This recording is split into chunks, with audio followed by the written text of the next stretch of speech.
Hello and welcome, class. Today for my instructional video, I'm going to teach you how to read a map. Now, why is reading a map important when we have smartphones, Google Maps, GPS, all these things? Well, just in case things happen. Technology goes down, cell phone dies, you're out on the trail, you don't get service, and always the inevitable apocalypse could happen and you have no technology and you need how to read a map, so this is pretty important. So, let's get started. The map I will be using today is a map of the United States. On one side is the East Coast, a little bit of the Midwest. On the other side is the rest of the Midwest and the western part of the states. So, first things first that we're going to look at our map is the map legend. Now, the map legend is very important because it tells you the things that are on the map. For example, the first thing we see here is free limited access highway is the blue mark. Now, as we look on our map, we see all these blue lines here. And those are the highways, free highways. Those are the ones that you guys travel every day, such as going from Fargo to Bismarck. The second thing we see are these toll limited access highway. Now those are a bugger. Tolls are no fun at all. Let's see if we can find one on the map here. Oh, here we go. You see this yellow line here? That means it's a toll road. And a toll road is that in order to access it in some areas, you have to pay a toll to get to the next part. Let me tell you, tolls are no fun on road trips because they can add up. As you can see, other things on their map are such as the highway signs, U.S. highway signs, Trans-Canada Highway, such as we can see up here. These highways that start in Canada and they go down here into the U.S. These are important for, truckers, people traveling, so they know that this is a highway that you can use against the United States and into Canada. Other symbols we have are national capital, state, other cities, interstate system signs, other map symbols such as national park, recreational, national boundary, continental divide, time zone boundary. As we can see for this map, these white lines are the ones that are used to divide the states. And then these dotted lines are used as borders, as national borders. Now let's move on to the next thing. Another simple one is knowing your directions. North, south, east, and west. Now, majority of maps are always facing north or the top, but not all of them are. And to check to see if your map is, you'll want to look for this symbol that shows that north is the top of the map. So now we know that our map, the top part is always north. So let's check out real quick. North, that's up there, Canada. South, that's down here, Texas, Mexico. East, it's going to be New York and the Atlantic Ocean. And then west is the Pacific Ocean. Pretty simple, but even I struggle with my directions sometimes, so it's good to know. The next thing we're going to move on to is the terrain of the map. Now, this one doesn't show much for like mountains, or you can see right here for the Rockies, it's a little bit of a darker color and a little bit of an indent to show the mountains. And you can see that there's some rivers such as the Little Missouri there and the Yellowstone River. So there is some of the terrain of the map, and others that you might show more mountains and forests and things like that. But it's good to know what type of map you have. This one is definitely used more for directions and traveling. Next, we're going to learn about the scale of the map. Scale of the map is quite important here, and in our legend, it tells us what our scale is. So it says right here, 1 inch equals approximately 109 miles. All right, so how is that important? Why is it important?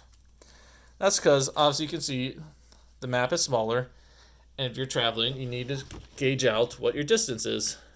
A helpful thing that is on this map is these numbers here. On the roads, those are distance mile markers. such as it says from Grand Forks to Devil's Lake, is 90 miles. That's what that 90 is. Fargo to Jamestown, 93 miles. But what if it doesn't have it? Sometimes, you gotta check it out just to be safe. So, let's see if it's accurate. 1 inch, a little over 109 miles. All right. So let's do a quick example and figure out a distance. Let's say here, Bakersfield, California to Las Vegas, taking a road trip. How far is it? So we start with Bakersfield, put our beginning there, then put it on Las Vegas, and that's just a little tiny bit over 2 inches. So as we remember, the scale says 1 inch is 109 miles. So we have 2 inches. So that's just a hair over 218 miles it should be from Bakersfield to Las Vegas. So that is how you use the scale for the map. Next, I'm going to tell you about these grid squares. As you can see on the map, especially in the oceans here, are these squares. What are these squares? These are the grid squares. And grid squares are important for maps because it tells us to help locate things. For example, let's say we have D, so D's up here, and then let's say 11. So down here starts with 20. So we're going to count down 20, 19, 18, 17, 16, 15, 14, 13, 12, 11. D11 is here where Moorhead is. Now, like I said, these grid squares are important because it helps us locate. But how do I know which one is which? How do I know which, why is it going this way to that way? So, for these vertical ones here, vertical is this way. As the numbers go, as we go east, the numbers increase.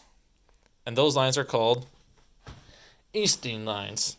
So we see right in here in the middle, 9, 10, 11, 12. Numbers go up all the way to 20. And then for the horizontal line, horizontal is this way.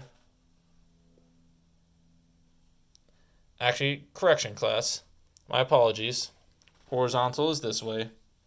Vertical is this way. My apologies. Even teachers make mistakes. So for the vertical ones here, we see as we go down, it gets bigger. Starts with A, B, all the way down here is M. And on the other side of the map here, we have some cities and towns. As you can see on these cities and towns, they have numbers on the side here. So let's look at Reno, Nevada. That says F3. So we find F, B, L, K, J, H, I, J, F, and then 3. So 1, 2, 3. In this grid square, we will find Reno, Nevada. So let's look. Oh, there it is. Reno, Nevada. So that's why grid squares are important, because it helps you find and locate things easier.